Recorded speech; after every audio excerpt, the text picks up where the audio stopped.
Assalamualaikum warahmatullahi wabarakatuh. Perkenalkan nama saya Khairul Tehrnanta dengan NIM 1010224034 dari kelompok 1. Di sini kami ingin menjelaskan tugas besar mata kuliah Profstat, yaitu mengolah data survei umur dan kolesterol. Selanjutnya teman saya akan memperkenalkan diri terlebih dahulu.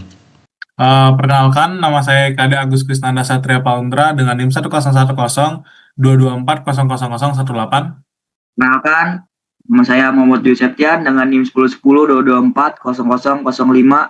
Oke, yang pertama itu kita mendapatkan 500 orang data asli. Selanjutnya, nilai mean yang kita dapat dari umur yaitu 43,948. Sedangkan mean dari kolesterol kita mendapatkan 188,0,318. Selanjutnya kita juga mendapatkan median dari umur dan kolesterol tersebut, yaitu 45 dan 186,35. Habis itu kita juga mendapat variance dari kedua umur dan kolesterol juga, yaitu 201,91 dan 859,52. Habis itu kita juga mendapatkan standar deviation dari umur dan kolesterol, yaitu 14,20 dan 29,31.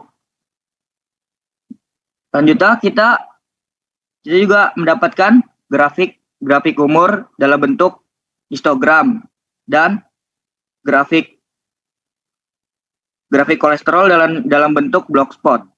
Dan maka nilai yang kita dapat dari kedua tersebut itu kita mendapatkan range umurnya itu 20 sampai 69. Sedangkan range dari kolesterol tersebut itu 112,2 sampai 163,6.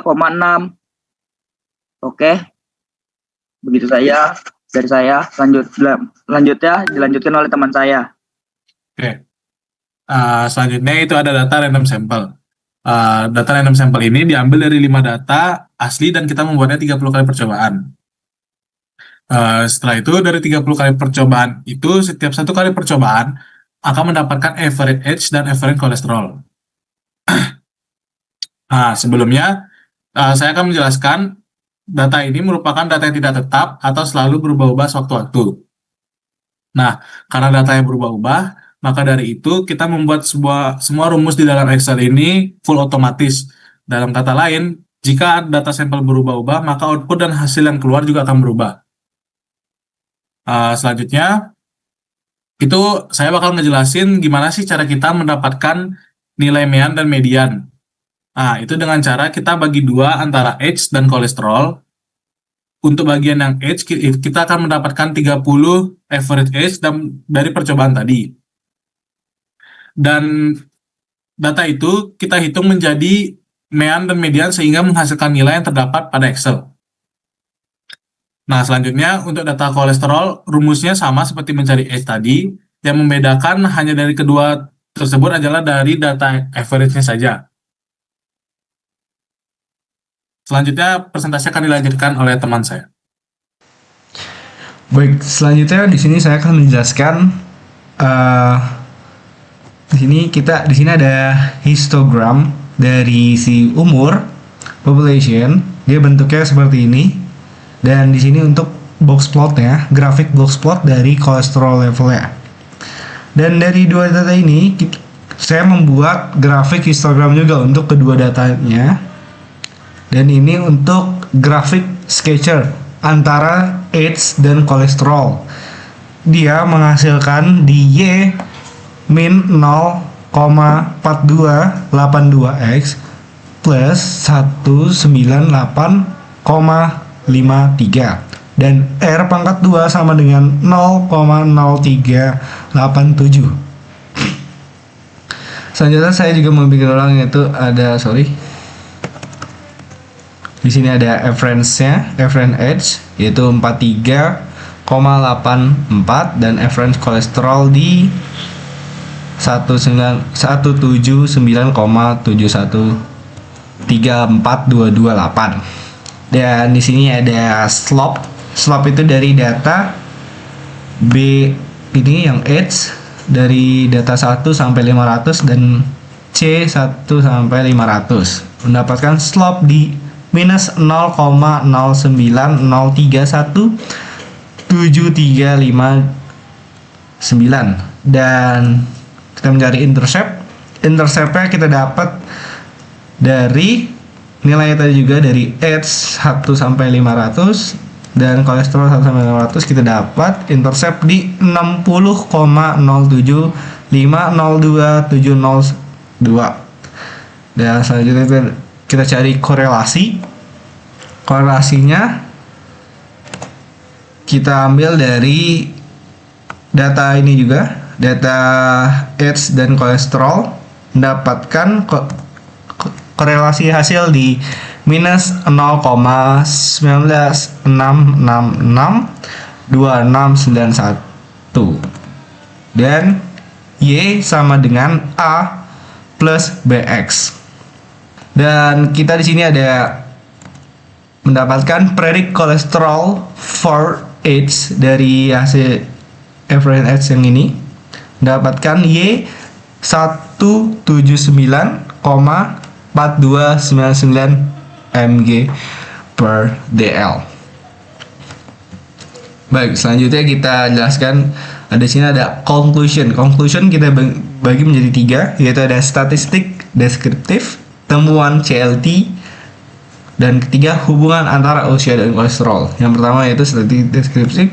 Kita mendapatkan berdasarkan data yang dianalisis, rata-rata usia responden adalah sekitar 43 tahun dengan rentan usia antara 20 hingga 29 tahun, yang menunjukkan sebaran manusia cukup bervariasi.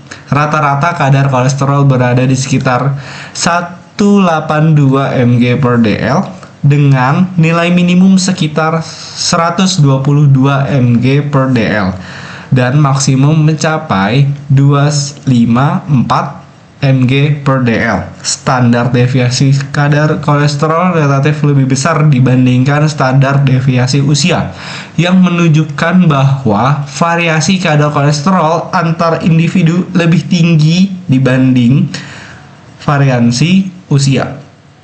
Dan yang kedua, temuan Central Limit Theorem atau bisa disebut juga CLT.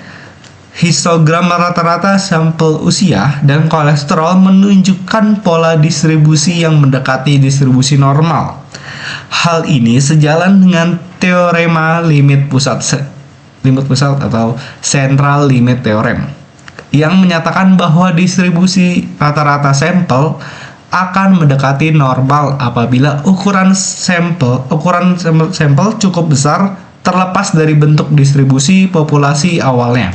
Dengan demikian, pengguna rata-rata sampel sebagai dasar inferensi statistik pada penelitian ini dapat dianggap valid. Hubungan antar usia dan kolesterol. Hasil analisis korelasi dan regresi linear yang kita buat tadi menunjukkan bahwa hubungan antara usia dan kadar kolesterol sangat lemah. Nilai koefisien korelasi mendekati 0 dan nilai koefisien determinasi R2 yang sangat kecil menunjukkan bahwa usia hanya menjelaskan sebagian sangat kecil dari variasi kadar kolesterol. Ini mengindikasikan bahwa kadar kolesterol lebih banyak dipengaruhi oleh faktor lain seperti pola makan, gaya hidup, faktor genetik, dan kondisi kesehatan yang bukan oleh usia semata. Dan sekian dari kelompok kami. Apabila salah-salah kata mohon maaf. Terima kasih telah mendengarkan. Wassalamualaikum warahmatullahi wabarakatuh.